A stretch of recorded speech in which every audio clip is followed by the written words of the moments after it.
The AEG dishwasher bottom drawer is again jammed. So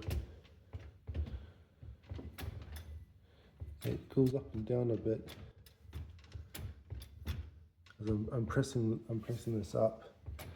It will go up and down. It gets blocked somewhere or other, so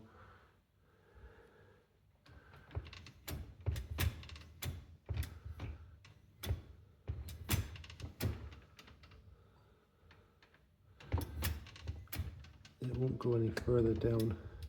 It doesn't go back and forth